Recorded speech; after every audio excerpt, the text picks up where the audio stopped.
नमस्कार बंधुरा आज महुआ रान्नाबाटीते आमी निये एसेछि भेजिटेबल चप रेसिपि। एटा खूबई खास्ता और मचमचे और खूब सहजेई एटा बाड़ीते बानिये नेওয়া যায়। देखे नेब किभाबे बानिয়েছি।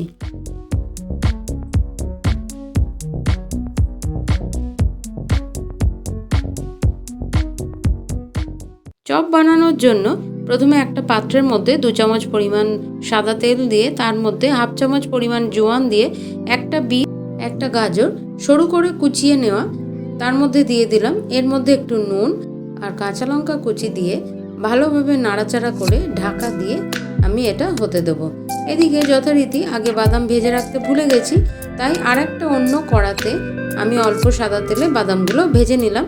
एबार एरपर अन्य कड़ार ढाकाटा खुले निये सब्जिगुलो एखन सेদ্ধ हये गेছে एर मध्य दुटो माझारि साइजेर आलू सेদ্ধ करे राखा सेटा एर मध्य दिए एक चामच परिमाण आदा बाटा अल्प गरम मशला गुঁড়ো 2 चामच परिमाण जिरे भाजा गुঁড়ো तार संगे धनेपाता कुचि परिमाण मतो नुन 2 चामच परिमाण चीनी दिए खूब भालो करे नाड़ाचाड़ा करे सब एकसाथे भालो करे मिशिए निये गैस अफ करे देबो और पुरटा ठंडा होते देबो।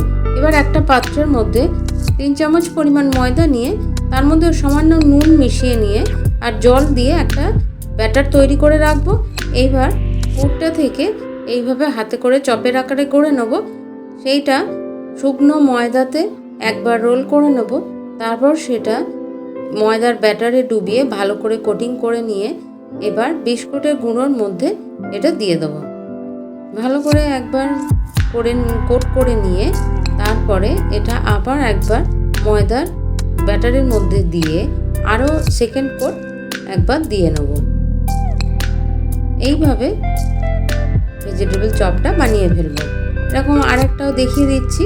এইভাবে চপ গড়ে নিয়ে শুকনো ময়দায় নেড়ে আর ময়দার ব্যাটারে একবার রোল করে নিয়ে বিস্কুটের গুঁড়োয় রোল করে নেব।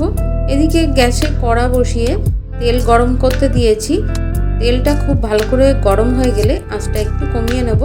তারপরে এইভাবে সব চপগুলো বড়া হয়ে গেলে আমি অল্প অল্প করে এই তেলের মধ্যে ছেড়ে দেবো।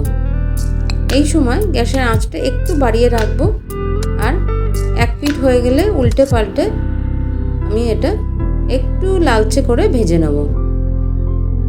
দু পিঠ ভালো করে ভাজা হয়ে গেলে কিচেন পেপার দিয়ে এটা তুলে নেব।